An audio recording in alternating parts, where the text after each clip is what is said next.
Darshan and gang ಒಂದು murder ಕೇಸ್ನಲ್ಲಿ ಇದೀಗ ಆರೋಪಿಗಳಾಗಿದ್ದಾರೆ. ಸದ್ಯ ಪೊಲೀಸ್ ಕಸ್ಟಡಿಯಲ್ಲಿದ್ದಾರೆ. ಸರ್, ಇಲ್ಲಿ 2 ಸ್ಟೇಷನ್ ಲಿಮಿಟ್ಸ್ ಅಂತ ಬಂದಾಗ ಮರ್ಡರ್ ಆಗಿರೋ ಸ್ಪಾಟ್ ಅದು ಬೇರೆ ಸ್ಟೇಷನ್ ಲಿಮಿಟ್ಸು, ಬಾಡಿ ಸಿಕ್ಕಿರೋದು ಬೇರೆ ಸ್ಟೇಷನ್ ಲಿಮಿಟ್ಸು. ಈ ಸ್ಟೇಷನ್ ಲಿಮಿಟ್ಸ್ಗಳಲ್ಲಿ 2 ಸ್ಟೇಷನ್ಗಳ ನಡುವಿನ ಕೋಆರ್ಡಿನೇಷನ್ ಹೇಗಿರಬೇಕು ಅಂತ ಏನಾಗುತ್ತೆ ಸರ್, ಇವಾಗ ಬಾಡಿ ಎಲ್ಲಿ ಸಿಕ್ತು ಸಾಮಾನ್ಯವಾಗಿ ಮರ್ಡ್ರಲ್ಲಿ ಕೇಸ್ ರಿಜಿಸ್ಟರ್ ಆಗಿರ್ತದಲ್ಲ, ಅದು ಇನ್ವೆಸ್ಟಿಗೇಷನ್ ಏರಿಯಾ ಆಗಿಬಿಡುತ್ತೆ. ಅದೇ ಪ್ರಾಪರ್ ಜಾಗ, jurisdiction, it is fix, it is 173 ಅಂದರೆ ಅಲ್ಲಿ ತನಿಖೆ ಪ್ರಾರಂಭ ಆಗಿಬಿಟ್ಟಿರ್ತದೆ, ಕೇಸ್ ಹೋಗ್ತದೆ, ಇನ್ಕ್ವೆಸ್ಟ್ ಆಗುತ್ತೆ, ಎಲ್ಲ ಪ್ರೊಸೀಡಿಂಗ್ಸ್. ಹಳೆ ಕ್ವಶನ್ ಮುಂಚೆ ಬಂದ್ಬಿಡ್ತೀನಿ. ಅಂದರೆ ಅಲ್ಲಿ ನನಗೆ ಮರ್ಡರ್ ಮಾಡೋ ಉದ್ದೇಶನೇ ಇರಲಿಲ್ಲ ಅಂತ ಕರ್ಕೊಂಡು ಬಂದಿದ್ದು ನಿಜ ಸ್ವಾಮಿ, ಏನೋ ಹಂಗೆ ಒಂದು ಮಾತು ಹೇಳಿ ಬುದ್ಧಿವಾದ ಹೇಳಿ ಕಳಿಸ್ಬಿಡೋಣ ಅಂತ, ಹೊಡೆಯೋ ಉದ್ದೇಶ, ಟಾರ್ಚರ್ ಮಾಡೋ ಉದ್ದೇಶನೇ ಇರಲಿಲ್ಲ. ಹಂಗೆ ಹೇಳ್ಬಿಟ್ಟು ನಾನು ಬರೋ ಅಷ್ಟರಲ್ಲಿ ಯಾರೋ ಏನೋ ಮಾಡಿಬಿಟ್ಟಿದ್ದಾರೆ ಅಂತ ಒಂದು ಭಾಗ. ಈ ಥರ ಮರ್ಡ್ರ್ ಆಗೋಯ್ತು ಅಂತ ಗೊತ್ತಾದ್ಮೇಲೆ ಬಾಡಿ ಸಾಗಿಸ್ಬಿಟ್ರೋ, ನೀವು ಒಪ್ಕೊಂಬಿಟ್ರೋ, ನಾನು ಬೇರೆ ಕಡೆ ಹೊರಟುಬಿಡ್ತೀನಿ ಅಂತ ಹೇಳಿದರೆ ಇದು ತಿರುವಾಗುತ್ತೆ ಸರ್ ಕೇಸ್ಗಳಲ್ಲಿ. ಇದು ನೋಡಿ, ನೀವು ಕೂತ್ಕೊಂಡು ಅಕ್ರಾಸ್ ದಿ ಟೇಬಲ್ ಮಾತಾಡ್ಬೋದು, ಅವರು ಐವಗಳು ಕೂತ್ಕೊಂಡು ಅಕ್ರಾಸ್ ದಿ ಟೇಬಲ್ ಆಗಿರ್ಬೋದು, ಆದರೆ ರೈಟಿಂಗ್ ಎಲ್ಲ ಇರಲ್ಲ. ಓಕೆ, ಹಂಗಾದಾಗ ಆ ಕೇಸು ಬೇರೆ ಥರ ಹೋಗ್ಬಿಡುತ್ತೆ. ಓಕೆ, ಅಂದರೆ ಅದೇ 304 ನಾನು ಹೇಳಿಲ್ವ ನಿಮಗೆ, ಅದು ಕಲ್ಪಬಲ್ ಹೋಮಿಸೈಡ್ಗೆ ಹೋಗ್ಬಿಡುತ್ತೆ ಆ ಕೇಸ್ಗಳು. ಇದು 302ನಲ್ಲೇ ಕೇಸು ರನ್ ಆಗೋದ್ರಿಂದ ಇದು ಯಾವುದೇ ಥರವಾದಂಥದ್ದು ಏನೇ ಹೇಳಿದ್ರು, ಯಾವುದೇ ಥರವಾದಂಥದ್ದು ಮಾತುಕತೆ ನಡೆದ್ರು ಗೌಣ ಆಗಿಬಿಡುತ್ತೆ. ಅದರಲ್ಲಿ ಯಾವುದೂ ರಿಫ್ಲೆಕ್ಟ್ ಆಗೋದಿಲ್ಲ ಪೇಪರ್ ಮೇಲೆ. ಅದೆಲ್ಲ ಬೇರೆ ನೀವು ಹೌದು ಹಿಂಗಾಗಿತ್ತು, ಈ ಥರ ಮಾಡಿದ್ದಾನೆ, ಹಿಂಗಾಗಿದೆ, ಈ ಥರ ಮಾಡಿಬಿಟ್ಟ, ಹಿಂಗಾಗಿ ಆಮೇಲೆ ಇವ್ನು ಕರ್ಕೊಬಂದದ್ದು ಅದಾದಮೇಲೆ ಬಾಡಿ ಡಿಸ್ಪೋಸಲ್ ಗೊತ್ತಾಯ್ತಾ ಅವನಿಗೆ. ಒಂದು ವೇಳೆ ಅಕಸ್ಮಾತ್ ಬಾಡಿ ಡಿಸ್ಪೋಸಲ್ಲು ಗೊತ್ತಿಲ್ಲ ಅಂದಾಗ ಇವನಿಗೆ ಅದೂ ಗೊತ್ತಿಲ್ವಲ್ಲ ಅನ್ನುವಂಥದ್ದು ಎಲ್ಲೋ ಬರ್ಬೋದು ಅವನಿಗೆ. ಓಕೆ, ಅದು ದ್ವಂದ್ವಕ್ಕೆ ಸಿಕ್ಕಾಕೋತಾನ ಅವನು. ಮಾಡ್ಬಿಟ್ಟು ಆದಮೇಲೆ ಸತ್ತೋಗ್ಬಿಟ್ನ, ಅವನು ಸಾಯಿಸ್ಬಿಟ್ರ. ಇಂಥದ್ದು ಮನುಷ್ಯನಿಗೆ ಅಂದಾಗಲೂ ನಮಗೂ ಎಲ್ಲೋ ಅನ್ನಿಸ್ತದೆ, ಇವನಲ್ಲಿ ಸಾಯಿಸುವಂಥ ಇಂಟೆನ್ಷನ್ ಇರಲಿಲ್ಲ ಅನ್ನುವಂಥ, ಮಾಡಿ ಡಿಸ್ಪೋಸಲ್ ಮಾಡಿಬಿಡ್ರೋ ಅನ್ನುವಂಥದ್ದಾದಾಗ ಅಲ್ಲಿಗೆ ಇಟ್ ಈಸ್ ಕನೆಕ್ಟ್. ಸ್ವಿಚ್ ಹಾಕ್ದಂಗೆ ಎಲೆಕ್ಟ್ರಿಸಿಟಿ ಲೈಟ್ ಹಾಕ್ದಂಗೆ ಅದು ಮುಗೀತು, ಇನ್ನೇನು ಸೀಸ್ ಆದಂಗೆ ಅವ್ರದ್ದೆಲ್ಲ ಪೂರ್ತಿ. ಆಮೇಲೆ 302ನೇ ಅದ್ರ ಪ್ರಕಾರನೇ ನಡ್ಕೊಂಡು ಹೊರಟೋಗ್ತದೆ ಅದೆಲ್ಲ ಪೂರ್ತಿ. ಯಾಕಂದ್ರೆ ಸತ್ಯ ಗೊತ್ತಾಗ್ಬಿಡ್ತದೆ ನಮ್ಗೆ ಏನೇನು ಆಗಿರ್ತದೆ. ಡಿಫ್ರೆನ್ಸ್ ಏನಾದರೂ ಆಮೇಲೆ ಮೊಬೈಲು, CDR ಹಿಂಗೇನೋ ಹೊಡೆದ್ವಿ ಸರ್, ಸತ್ತೋಗ್ಬಿಟ್ಟ ಇವನು, ತಪ್ಪಾಗಿದೆ, ಇಂಟೆನ್ಷನ್ ಇರಲಿಲ್ಲ, ಅಲ್ಲಿಗೆ ಬಂದು ಅಪ್ರೂವ್ ಆಗೋದಕ್ಕೂ 3 ದಿನ ನಾನು ಎಸ್ದು ಬಿಡ್ತೀನಿ, ಆಮೇಲೆ ಅದು ಯಾರೋ ಸಿಗ್ತಾರೆ ಸರ್, ಯಾರೋ ಇಲ್ಲ, ನಾವು ಫಿನಾನ್ಷಿಯಲ್ ಮ್ಯಾಟ್ರಿಗೆ ಬಂದು ನಾವು ಹೊಡೆ ಸಾಯಿಸ್ಬಿಟ್ಟು ಇವನ್ನ 3 ಜನ ಒಪ್ಕೊಳ್ತಾರೆ ಅಂತ ಡಿಫ್ರೆನ್ಸ್ ಏನು ಬರುತ್ತೆ ಸರ್? ಒಂದು ವೇಳೆ ಅಕಸ್ಮಾತ್ ಕಿಡ್ನಾಪ್ ಮಾಡ್ಕೊಂಡು ಬಂದು ಈ ಥರ ಆ್ಯಕ್ಟ್ ಒಳಗಡೆ ಅಲ್ಲಿ ಹೋಗ್ಬಿಟ್ಟು ಹೊಡೆದೋಗ್ಬಿಟ್ಟು ಸತ್ತೋಗ್ಬಿಟ್ಟು ಆದ್ರೂ ಹೇಳ್ಬಿಟ್ರು ಅವರು ಯಾವ ಕಾಲಕ್ಕೂ ಕಲ್ಪಬಲ್ ಹೋಮಿಸೈಡ್ ಮಾಡಲ್ಲ, ಆಗೋದಿಲ್ಲ, 302ನೇ ಮಾಡ್ತಿದ್ರು. ಅದು ಮಾಡಲೇಬೇಕದು. ಇಲ್ಲ ಆಯಿತು, ಹಿಂಗೇನೋ ಹೆಚ್ಚು ಕಡಿಮೆ ಮಾಡ್ಕೊಬಿಟ್ಟಿದ್ದೀರಿ ಬಿಡಪ್ಪ, ನೀವೇನೋ ಆಗೋಯ್ತು, ಹಿಂಗೆ ಹೊಡೆದ್ಬಿಟ್ಟಿದ್ದೀರಿ, ಆಯಿತು ಬಿಡು ಅಂತ ಹೇಳುವಂಥದ್ದು ಅಲ್ವೇ ಅಲ್ಲ. ಅದು ಆ ಥರ ಆಗೋದೇ ಇಲ್ಲ. ಕಿಡ್ನ್ಯಾಪ್ ಮಾಡ್ಕೊಂಡು ಕರ್ಕೊಂಡು ಬರುವಂಥದ್ದೇ ಒಂದು ಅಪರಾಧ. ಅಲ್ಲಿಂದ ಏನೋ ಅಚಾನಕ್ ಆಗಿ ಬಂದಿದ್ದಾನೆ, ಕುಡಿಗೆ ಹೋಗಿದ್ದೋ, ತಿನ್ನಕ್ಕೆ ಹೋಗಿದ್ದೋ, ಹೋಟ್ಲಿಗೆ ಹೋಗಿದ್ದೋ, ಯಾವುದೋ ಫಂಕ್ಷನ್ಗೆ ಹೋಗಿ ಬರ್ತಾಯಿದ್ದೋ, that is a different area of circumstances. ಒಬ್ಬ ಮನುಷ್ಯನ ಪೂರ್ಣ ಪ್ರಮಾಣದಲ್ಲಿ ಅವ್ರ ಮನೆಯವ್ರು ಗೊತ್ತಿಲ್ಲದಂಗೆ ಫೋನ್ ಆಫ್ ಮಾಡ್ಬಿಟ್ಟು ಟ್ರಾವೆಲ್ಸ್ ಅಲ್ವಾ, ಆ ಕಾರಣಕ್ಕೋಸ್ಕರನೇ ಇಲ್ಲಿ ತನಿಖೆಯ ಬೇರೆ ದಾರಿಗಳೇ ತಗೊಬಿಡ್ತದೆ. ನೀವು ಹೋಗ್ತಾ ಇದ್ದೋ, ಹೋಟ್ಲಲ್ಲಿ ಹೋಗ್ತಾ ಇದ್ದೋ, ಎಲ್ಲೋ ಹೋಗ್ತಾ ಇರ್ಬೇಕು, ಏನೋ ಸಡನ್ ಆಗಿ ಅಲ್ಲಿ ಘಟನೆಗಳು ನಡೆದೋಗ್ಬಿಡ್ತದೆ. ದಟ್ ಈಸ್ ಅಲ್ಲಿ ಏನೋ ನಡೀಬೋದು, ಪ್ಲಾನ್ ಇರಲ್ಲ. ನೀವೇನೋ ಮಾಡ್ತೀರಿ, ನೀವೇನು ತಳ್ಳಕ್ಕೆ ಹೋಗ್ತೀರಿ, ನೀವೇನೋ ಮಾಡೋಕೆ ಹೋಗ್ತೀರಿ, ಏನೋ ಒಂದು ನಿಂತ್ಕೋ, ಇವೆಲ್ಲ ತಮಾಷೆ ಆಟಗಳು ಡಿಫ್ರೆಂಟ್. ಅವು ಆದಂಥ ಸಮಯದಲ್ಲಿ ಇಂಥವು ಆಗಿರ್ತವೆ, ಅವೆಲ್ಲ ನಡೆದೋಗಿರ್ತವೆ, ಅವು ಗೊತ್ತಾಗ್ಬಿಡ್ತದೆ. ಬಟ್ ಆ್ಯಕ್ಟ್ಗಳಿದಾವಲ್ಲ ಇದರಲ್ಲಿ ಒಬ್ಬನ ಎತ್ಕೋ, ಅವನ ಫೋನ್ ಆಫ್ ಮಾಡಲಿಂದ ಅವ್ರ ತಾಯಿ ಫೋನ್ ಮಾಡ್ತಾರೆ, ಫೋನ್ ಇಲ್ಲಿ ಹಿಂಗಾಗಲ್ಲ, ಅವ್ರು ಮಿಸಸ್ ಮಾಡ್ತಾರೆ, ಎತ್ತಲ್ಲ, ಮತ್ತು ಸಾಯಂಕಾಲದವ್ರಿಗೂ ಫೋನ್ ಸಿಕ್ಕಲ್ಲ, ಮತ್ತು ಪೊಲೀಸ್ನವ್ರು ಫೋನ್ ಮಾಡೋಗೋ ಅವ್ರ ಅಪ್ಪ ಅವ್ರ ಅಮ್ಮಗೆ ಏನೂ ಗೊತ್ತಿಲ್ಲ. ಇವ್ರು ಮಾಡಿದಾಗಲೇ ಬನ್ನಿ ನೀವು ಇಲ್ಲಿಗೆ ನಮ್ಮ ಹತ್ರ ಸ್ಟೇಷನ್ಗೆ ಬನ್ನಿ ಅಂತ ಕರೆದು ಬಂದು ಇಲ್ಲಿ ನೋಡಿದಾಗಲೇ ಬಾಡಿ ಗೊತ್ತಾಗಿದ್ದು, ಸತ್ತಿದ್ದು ಅಂತ ಅನ್ನುವಂಥದ್ದು. These are all the most important factors.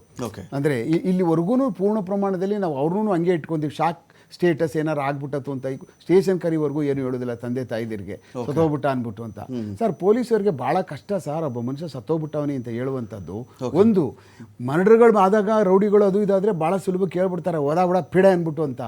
But ಈ ಆಕ್ಸಿಡೆಂಟ್ ಕೇಸ್ ಇರ್ತಾವೆ ನೋಡಿ, ರಸ್ತೆಯಲ್ಲಿ 20 ವರ್ಷ, 22 ವರ್ಷ, 22 ವರ್ಷ ಅಲ್ಲಿ ಕೆಲಸ ಮಾಡಿಕೊಂಡು ರಾತ್ರಿ ಹೋದ್ ಮಾಡಿದ್ರೆ ಸರ್, ಅದನ್ನ ಇಡೀ ಹೃದಯನ ಕಂಪನ ಆಗೋಗ್ಬಿಡ್ತದೆ ಪೊಲೀಸ್ ಅಧಿಕಾರಿಗಳಿಗೆ. ಅವ್ರ ಮನೆಗೆ ಹೇಳ್ಬೇಕಲ್ಲ, ಅಲ್ಲಿ ಆಕ್ರಂದನ ಶುರುವಾಗ್ತದಲ್ಲ ಹೇಳಿದ ತಕ್ಷಣನೇ. ಯಾರು ಹೇಳಿದ್ರು ಹಿಂಗಾಗಿದೆ ಬನ್ನಿ ನೀವು ಏನೋ ಏನೋ ಅಂದ ತಕ್ಷಣನೇ ಅವ್ರಿಗೆ ಗೊತ್ತಾಗ್ಬಿಡ್ತದೆ. ಆಮೇಲೆ ಅವ್ರನ್ನ ಪಾಲಿಶ್ ಮಾಡಿ ಕರ್ಸ್ಕೊಳ್ಳುವಂಥದ್ದು ಇದೆಯಲ್ಲ, ಅವ್ರಿಗೆ ಅಷ್ಟು ಏನೋ ಸಮಥಿಂಗ್ ಇಸ್ ಅವ್ರಿಗೆ ಆಗ್ಬಿಡುತ್ತೆ.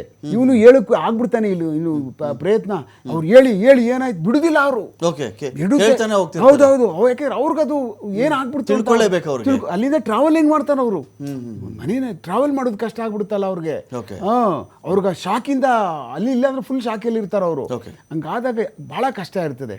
ಅದರಿಂದ ಅವ್ರ ಮನೆಯವ್ರಿಗೂ ಈ ಥರದ್ದೆಲ್ಲ ಕರ್ಕೊಬರೋದು ಬೇರೆ ಇನ್ನೇನು ಉದ್ದೇಶದಿಂದೆಲ್ಲ ಹೇಳಿದೆ, ಈ ಕಾರಣಕ್ಕೋಸ್ಕರ ಹೇಳುವಂಥದ್ದು. ಈ ಪ್ರಕರಣ ಪಾಪ ಅವ್ರಿಗೆ ಶಾಕ್ ಕೊಡುವಂಥದ್ದೇ. ಯಾಕೆಂದರೆ ಬರ್ತೀನಮ್ಮ ಸಾಯಂಕಾಲ 7 ಗಂಟೆಗೆ ನಾನು ಮತ್ತು 7 ವಾಪಸ್ ಬಂದವನು, ಅದಾದಮೇಲೆ ಅವ್ನು ನೆಕ್ಸ್ಟ್ ಡೇ ಅವನು ಸಿಗ್ತಾನೆ, ಅವತ್ತಿಲ್ಲ ನೆಕ್ಸ್ಟ್ ಡೇ ಇನ್ನೊಂದು ದಿವಸ ತಂದಿಲ್ಲಿ ಕೂಡ ಹಾಕೊಂಡು ಅವತ್ತು ರಾತ್ರಿ ಎಲ್ಲ ನೆಕ್ಸ್ಟ್ ಡೇಗೆ ಗೊತ್ತಾಗಿ ಅವರು ಪೊಲೀಸವ್ರು ಗೊತ್ತಾದ್ಮೇಲೆ ಪೊಲೀಸವ್ರ ಬಾಡಿ ಸದ್ಯ ಬೇಗ ಗೊತ್ತಾಗಿದೆ. That is the most important. ಇದು ಅಲ್ಲಿ ಗೊತ್ತಾಗಿರೋದೇನು ಅಂದ್ರೆ ಅವನ ದೇಹದಲ್ಲಿ ಏನೋ ಇರ್ಬೋದು, ದೇಹದಲ್ಲೋ ಅವ್ನ ಜೋಬ್ಗಳೆಲ್ಲೋ ಏನೋ ಏನಾದರೂ ಒಂದು ಸಿಕ್ಕಿರುವಂಥದ್ದು ಏನಾದರೂ ಇದ್ರೂ ಇರ್ಬೋದು. ಸಡನ್ ಆಗಿ ಗೊತ್ತಾಗಿದೆ ಬಾಡಿ. ಇಲ್ಲ ಅಂತಂದ್ರೆ it takes more than 1 week. ಬೇರೆ ಕಡೆ ಈ ಥರ ತಂದು ಹಾಕ್ಬಿಟ್ಟಾಗ ಏನೂ ಬಾಡಿನಲ್ಲಿ ಇಲ್ಲ ಅಂದಾಗ ನಾವು ಸರ್ ನೀವು ಇಲ್ಲಿ ಬರೀತಿರಲ್ಲ A1 A2 A3 A4 ಅಂತ ಹೇಳಿ, ತೀವ್ರತೆ ಯಾರ್ಯಾರಿಗೆ ಜಾಸ್ತಿ ಅಂತ. ಈಗ ನೋಡಿ ಸರ್, ಈಗ ಪವಿತ್ರ ಗೌಡ A1 ಅಪ್ಪ, ಎಲ್ಲರೂ ಎಕ್ಸ್ಪೆಕ್ಟ್ ಮಾಡೋದೇನು ಯಾರು ಸಾಯಿಸ್ಬಿಟ್ನೋ ಅವನೇ A1 ಆಗಬೇಕಾಗಿತ್ತು ಅನ್ನೋ ಥರ ಯೋಚನೆ ಮಾಡ್ತಾರೆ, ಯಾರು ಹೊಡೆತಿಂದ ಸತ್ನೋ ಅಂತ ಯೂಶ್ವಲಾಗಿ ಜನಗಳ ಒಂದು ಮಾತಿನಲ್ಲಿ. ಈ A1 A2 A3 A4 ಒಂದು 17 18 23ವರೆಗೂ ಹೋಗುತ್ತೆ ಅಂತ ಅಂದ್ಕೊಳ್ಳೋಣ ನಾವು. ಸೊ ಈ ಕೇಸಲ್ಲಿ ಒಂದು ಪನಿಷ್ಮೆಂಟ್ ಅಂತ ಆದಾಗ ನೀವು ಕೊಟ್ಟಿರೋ ಸೀರಿಯಲ್ ನಂಬರ್ ಮೇಲೆ ಆಗೋದು? ಅದು ಇಲ್ಲ, ಆ ಥರ ಯಾವತ್ತೂ ಆಗೋದಿಲ್ಲ. ಸಾಮಾನ್ಯವಾಗಿ ಏನಾಗುತ್ತೆ ಅಂತಂದರೆ ಇನ್ವೆಸ್ಟಿಗೇಷನ್ ಪ್ರೋಸೆಸ್ ಒಳಗಡೆ ಪ್ಯಾಟ್ರನಲ್ಲಿ ಏನು ಮಾಡ್ತೀವಿ ನಾವು, ಮೊದಲನೇ ಅವನ್ನ ಯಾರಿದ್ರಲ್ಲಿ ಪ್ರಮುಖ ಅಂತ ಅನ್ನುವಂಥವನ್ನ ನಾವು ಅವನನ್ನು ಇಂಟ್ರಾಗೇಟ್ ಮಾಡ್ಕೊಂಡು ಬರ್ತೀವಿ.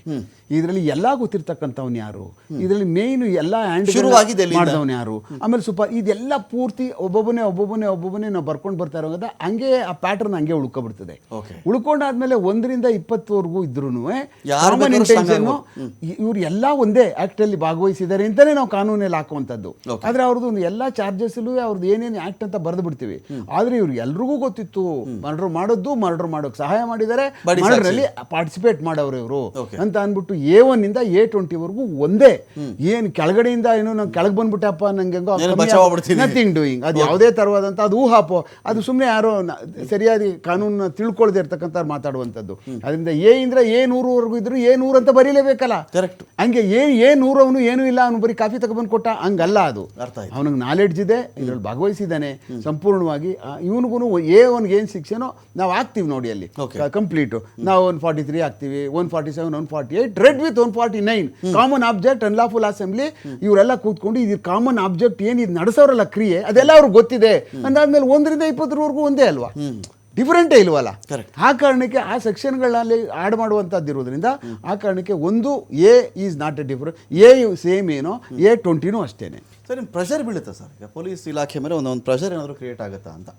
ಈಗ ಯಾರೋ ಸ್ಟಾರು, ಯಾವುದೋ ಸಿನಿಮಾ ನಟ, ಯಾವುದೋ ದೊಡ್ಡ ರಾಜಕಾರಣಿಯ ಮಗ ಅಂತ ಬಂದಾಗ ಐವೋ ಮನಸ್ಥಿತಿ ಮೇಲೆ ಸಾಕಷ್ಟು ಒತ್ತಡ ಇರುತ್ತಾ? ಒತ್ತಡ ಇರಲ್ಲ ಸರ್, ಐವೋಗಳ ಮೇಲೆ ಒತ್ತಡ ಇರಲ್ಲ. ಮೀಡಿಯಾದಲ್ಲಿ ಮಾತಾಡ್ತಿರ್ತೀವಿ, ಚರ್ಚೆ ಮಾಡ್ತಿರ್ತೀವಿ. ಹೌದೌದು. ಆವಾಗ ಏನಾಗ್ತದೆ, ಸಿಕ್ಕಾಪಟ್ಟೆ ಇದು ಮೀಡಿಯಾದಲ್ಲೆಲ್ಲ ಬರ್ತಾರೆ, ಸೀನಿಯರ್ ಆಫೀಸರ್ಗಳು ಬರ್ತಾರೆ, ಎಲ್ಲೂ ತಪ್ಪು ಮಾಡಬಾರ್ದು, ಆಮೇಲೆ ಎಲ್ಲೂ ನನ್ನ ಮೇಲೆ ದೋಷ ಹೊರಿಸಬಾರ್ದು. ನೀನು ಸರಿ ಮಾಡ್ತಾ ಇಲ್ಲ, ನೀನು ಅಲ್ಲೇನೋ ಮಾತಾಡ್ಬಿಡ್ತಾ ಇದೆಯೇ, ನೀನು ಇನ್ಫಾರ್ಮೇಷನ್ ಮೀಡಿಯಾ ಕೊಟ್ಬಿಡ್ತಾ ಇದೆಯೇ, ಮತ್ತೆ ಈ ಥರದ್ದೆಲ್ಲ ಹೇಳ್ಬಿಡ್ತಾ ಇದೆಯೇ ಅನ್ನುವಂಥ ಒತ್ತಡ. ಯಾಕೆಂದರೆ ಆ ತನಿಖಾ ಕಾಲದಲ್ಲಿ ಯಾವುದು ಕೊಡಬಾರ್ದು, ಯಾವ ಕಾರಣಕ್ಕೂ ಅವೆಲ್ಲ ಈಚೆ ಬರಬಾರ್ದು. ಅದು ನಮ್ಮ ಧರ್ಮನೂ ಸಹ ತನಿಖೆ ಕಾಲದಲ್ಲಿ ಪೂರ್ಣ ಪ್ರಮಾಣದಲ್ಲಿ ಹಾಕುವವರೆಗೂ ಅದೆಲ್ಲ ಈಚೆ ಬರ್ತಾ ಇದ್ದಾಗ ಏನಾಗ್ತಾ ಇರ್ತದೆ ಅಂತಂದರೆ ಬೇರೆ ಡೈಮೆನ್ಷನ್ಗೆ ಹೋಗ್ಬಿಡ್ತದೆ ಅದು ಯಾವುದೇ ಕೇಸ್ ಮಾಡೋಕೆ ಹೋದಾಗ. ಆ ಕಾರಣಕ್ಕೆ ಒಳಗಡೆಗೆ ಬಂದಂಥ ಸಮಯದಲ್ಲಿ ಇಂಥ ಆರೋಪಿಗಳು ಯಾರೋ ಬಂದಾಗ ಒಂದು ಸ್ಟೇಟಸ್ ಆಫ್ ಅಕ್ಯೂರ್ಡ್ ಅಂತ ಕರಿತೀವಿ ನಾವು. ಅವ್ರು ಬಂದಾಗ ಮನುಷ್ಯತ್ವದ ಕೆಲವಷ್ಟು ಬದಲಾವಣೆಗಳು ಯಾವನ ಐವೇ ಮೇಲೆ ಆಗ್ತವೆ. ನಾವು ಒಬ್ಬ ನಟೋರಿಯಸ್ ಸುಪಾರಿ ಕಿಲ್ಲರ್ಸ್ಗಳ ಗ್ಯಾಂಗ್ ಹಿಡ್ಕೊಂಡು ಬಂದಂಥ ಮಾಡುವಂಥ ಸಮಯ, ಆ ರೌಡಿಗಳ ಗ್ಯಾಂಗ್ಗಳು ಮರ್ಡರ್ ಮಾಡಿರ್ತಕ್ಕಂಥ ಹ್ಯಾಂಡ್ಲ್ ಮಾಡ್ತಕ್ಕಂಥ ಏನು ರೀತಿ ಇರ್ತದಲ್ಲ, ಅದೇ ಬೇರೆ ಮನಸ್ಥಿತಿಯಿಂದ ನಾವು ಮಾಡ್ತಾ ಇರ್ತೀವಿ. ಓಕೆ, ಇಲ್ಲಿ ಬೇರೆ ಇನ್ನೊಂದು ಮನಸ್ಥಿತಿಲಿ ಮಾಡ್ತಾ ಇರ್ತೀವಿ. ಗಂಡ ಹಸ್ಬೆಂಡ್ ಮತ್ತು ಅವ್ರ ಮನೆಗಳ ಸಂಸಾರಗಳಲ್ಲಿ ಏನಾರು ಕೊಲೆ ಆದರೆ ಅವ್ರನ್ನ ತನಿಖೆ ಮಾಡ್ತಕ್ಕಂಥದ್ದು ಒಂದು ಮನಸ್ಥಿತಿಲಿ ಮಾಡ್ತಾ ಇರ್ತೀವಿ. ಈ ಥರದವ್ರು ಬಂದಾಗ ಆಟೋಮೆಟಿಕ್ಕಾಗಿ ಎಲ್ಲ ಒಂದು ಮನಸ್ಥಿತಿಗಳು ಸೆಟ್ ಆಗಿಬಿಡ್ತವೆ. ಏನು ಪಾಪಿ ಮುಂಡೆ ಮಗ, ಒಳ್ಳೆಯವನಲ್ಲ ಅವನು, ಏನೋ ದಡ್ರ ಗುಂಪು ಸೇರ್ಕೊಬಿಟ್ಟು ಈ ಥರ ಮಾಡ್ಕೋತಾವನಲ್ಲ ಇವನಿಗೆ ಬೇಕಾಗಿತ್ತಾ ಈ ಮುಂಡೆ ಮಗನಿಗೆ, ಯಾರನ್ನೋ ಬಿಟ್ಟು ಯಾರೋ ಹೊಡೆದು ಏನು ಬುದ್ಧಿನೇ ಬೇಡವ ಅವನಿಗೆ, ನೀನೇನು ದಡ್ಡನೇನೋ ಈಗೆಲ್ಲ ಮಾತಾಡ್ತೀವಿ.